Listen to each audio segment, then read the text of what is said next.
Good afternoon, everyone. This is a personal statement from David Dubai and ADAPT 2030 to the Governor of California, Jerry Brown.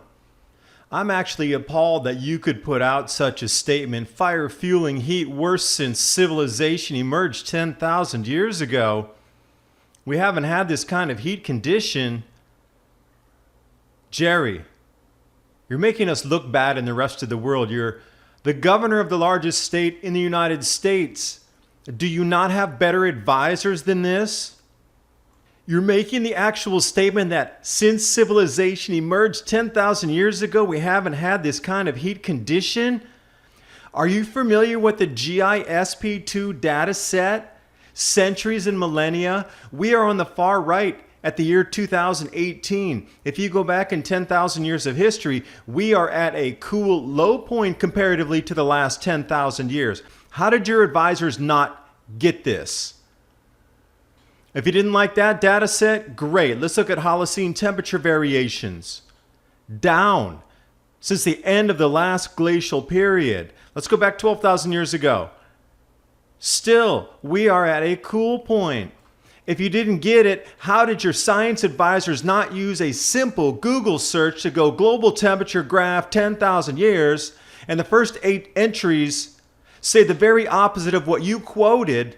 Now, how are people going to take you seriously in the climate debate? Seriously. And these statements that you also made about climate change driving the forest fire intensities, maybe you should go to CFACT and take a look at the 1926 to 2017 U.S. forest burned area. That's just United States. How can your advisors not find this? How could you? You have the ultimate culpability because it is you, the governor of the state. You're responsible for the last say of what goes to print from your mouth, from your verbiage, from your quotes. And heaven forbid you look back to 1700 and we look at the 1750s, 1850s comparatively to where we are now, and it is absolutely nothing in comparison.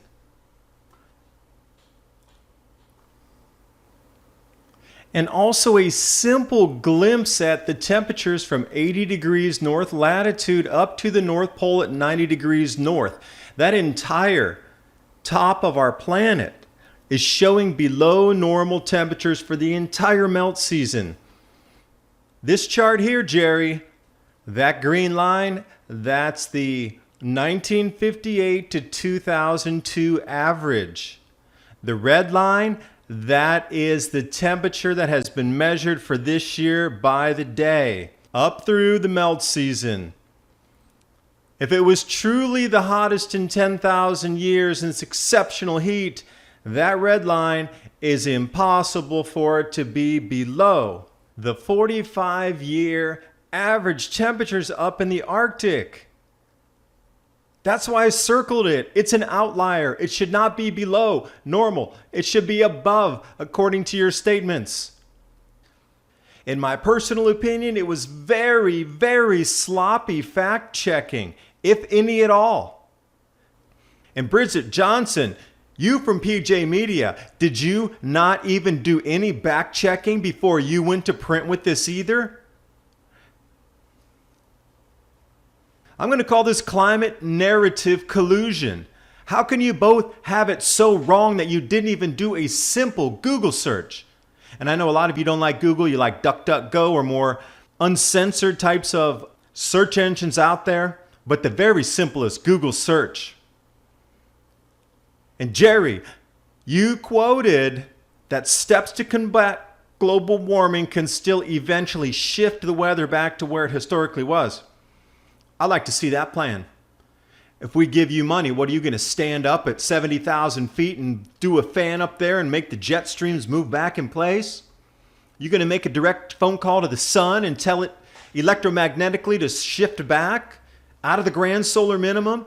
How are you going to shift the climate back eventually? We're going to do a grand solar minimum. You're still talking about CO2 with the narrative you're pushing for some reason. I don't understand why. You have some of the best scientists out there with the EPA in California, yet you're still talking these erroneous statements, not just one, but two in the same article. We're heading into the grand solar minimum. This is the intensification here.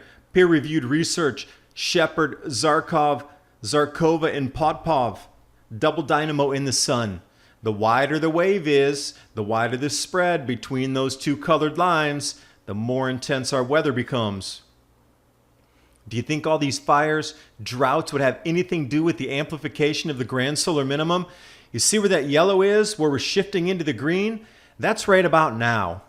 So the amplification of our weather is absolutely going to fall out. It is going to be climate chaos, because you have to realize all the changes you've seen in the last 2.5 years are going to be 4 times greater than as we progress into 2019-20. What we've seen up to this point is absolutely nothing. I mean, nothing to the changes that are coming here. And Jerry, you're telling us you can shift the weather back to where it historically was? Well, yeah, you're going to have to wait for our sun to go through its 400-year cycle naturally, all the way to 2035 or 2040 before we come back into anything normal like today's growing seasons and weather patterns.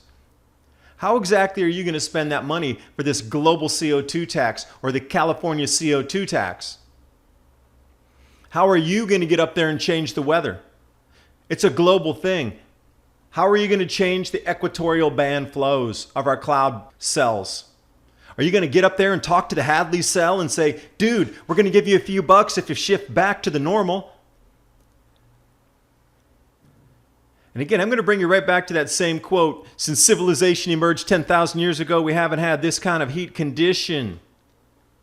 I'm sorry. July is only 0.32 of a degree Celsius or 0.3 of a degree Celsius over the baseline average from, what, the last 30 years? This is from Dr. Roy Spencer, the latest temperature measurements that came out 2 days ago. For the global temperatures, lower troposphere, version 6.0, University of Alabama, Huntsville, satellite temperature data. I added that orange line in there, Jerry, so you can see that indeed the temperatures were warmer even back in 2016, 2009 and 10, 1997 and 1998. You don't need to go back 10,000 years. We could just go back a decade or two and see it was warmer back then. So all these misstatements that you put, you need to retract those.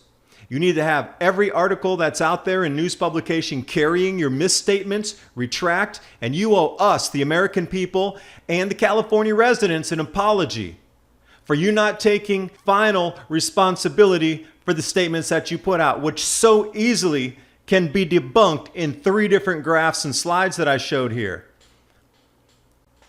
Thanks for watching. Hope you got something out of the video. As you can see, there is a concerted effort in the media to control the narrative. We're heading into a grand solar minimum. This climate chaos, you have seen nothing yet. The intensification through 2019 and 20 is going to shatter your reality on how bizarre the weather is going to become. And they're still trying to push you down the road of us. Oh, it's just CO2. Oh, we can fix the climate. No, you can't. Look back in the 1600s and look up the Maunder minimum. M-A-U-N-D-E-R minimum. See what happened to society 400 years ago and how it was affected by the same exact electromagnetic connection to our sun as it goes into a low activity state for the next 30 years. We need to be asking politicians and holding them more accountable for the misstatements that are putting out there. I'm just bringing one of them to your attention.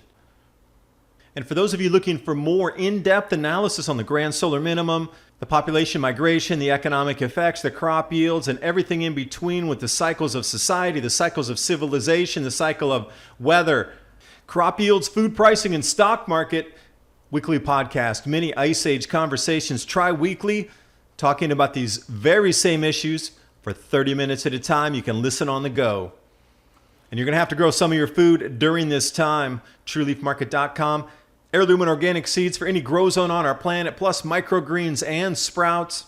The Adapt 2030 link is below in the description box, as well as all of the links to tonight's images, screen grabs, and stories, so you can back check, do your own research, and write these politicians and say, hey, you have misstated and you need to correct that.